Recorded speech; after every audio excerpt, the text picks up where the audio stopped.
લીધા છે પણ પાણી તો ભરાયેલા છે। 24 કલાકથી વરસાદના વિરામ છતાં પૂર્વ વિસ્તાર જળમગ્ન છે। પૂર્વ વિસ્તારમાં અનેક સોસાયટીઝ એવી છે કે જ્યાં હજુ પણ પાણી ભરાયેલા છે। વોર્ડ નંબર 16માં પ્રથમ રેસિડેન્સીમાં પાણી ભરાયેલા જોવા મળ્યા। કામગીરી ન થતાં પાણી ભરાવાનો સ્થાનિકોનો આરોપ।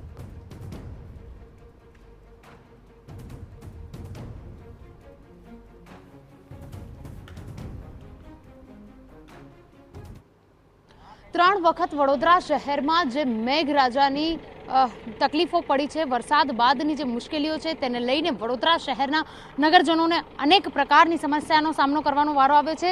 જેવી રીતે હવે પૂર્વ વિસ્તારની જો વાત કરીએ, પૂર્વ વિસ્તારમાં આવેલી આ પ્રથમ રેસિડેન્સી છે। અનેક વિસ્તારોમાં વરસાદની સિઝનમાં ચોમાસામાં 3 વખત વરસાદી પાણી ભરાયા, પરંતુ આ એક જ સોસાયટી એવી હશે કે જ્યાં આગળ 5 થી 6 વખત પાણી ભરાઈ ગયા।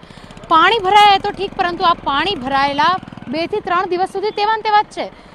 24 કલાક કરતાં પણ વધારાનો સમય થઈ ગયો છે। વરસાદ નથી આવ્યો તેમ છતાં વરસાદી પાણી ઉતરી શકતા નથી, જેને લઈને સ્થાનિકો અનેક પ્રકારની મુશ્કેલીનો સામનો કરી રહ્યા છે। સોસાયટીના લોકો હાજર છે, તેમની સાથે વાત કરીશું। કયા પ્રકારની મુશ્કેલીનો સામનો કરો છો? 3 દિવસ સુધી પાણીમાં રહો છો? ગાયન છે ને, પલક બંધ કર લૂં કहीं છલક ही ना जाए। તો અમારો ત્યાં વડોદરા શહેરમાં વિકાસ છલકાઈ રહ્યો છે। આ વિકાસ છલકાઈ રહ્યો છે કે અમે છેલ્લા 3 દિવસથી વરસાદ ન હોવા પછી પણ 2 દિવસ થઈ ગયા છે, બધા જ જાણે છે કે 2 દિવસ થઈ ગયા છે, વરસાદ નથી, તે પછી પણ પાણી આવે છે। ઉપરની વાત એવી કે વરસાદ ન હોવા છતાં પણ પાણીનું લેવલ વધી રહ્યું છે, એના મતલબ પાછળનું પાણી વધુ આવી રહ્યું છે। હું આ સોસાયટીમાં 2007થી રહું છું। 2007થી લગભગ મને 15-17 વર્ષ મને આ સોસાયટીમાં થઈ ગયેલા છે।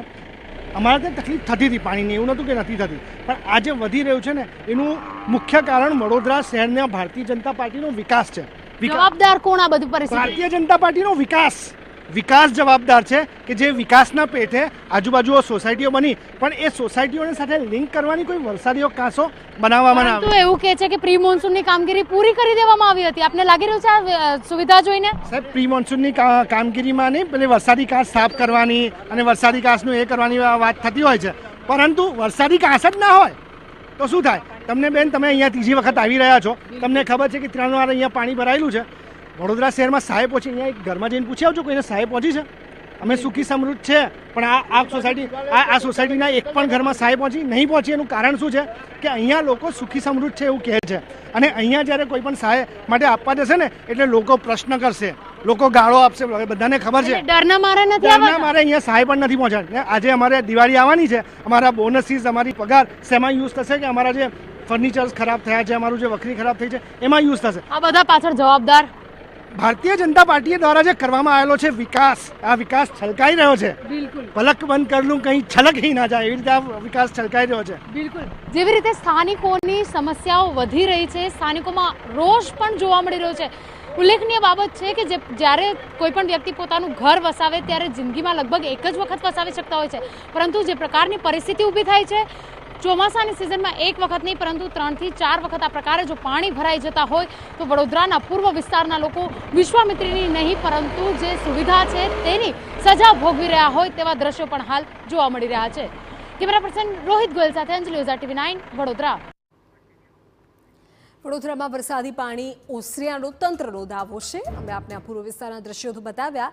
5 ઇંચ વરસાદ થતાં જળબંબાકારની સ્થિતિ સર્જાઈ હતી। પેન્શનપુરા, જલારામનગર, વસાહત સહિતના વિસ્તારોમાં પાણી ભરાઈ ગયા હતા। ઇન્દિરાનગર, વડસરમાં પણ વિશ્વામિત્રીના પાણી ઘૂસી ગયા હતા।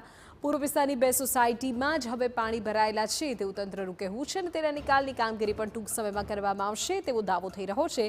જોકે લાંબા ગાળાના નિરાકરણ માટે કમિટી દ્વારા કામગીરી કરાઈ રહી હોવાનું અત્યારે દાવો છે।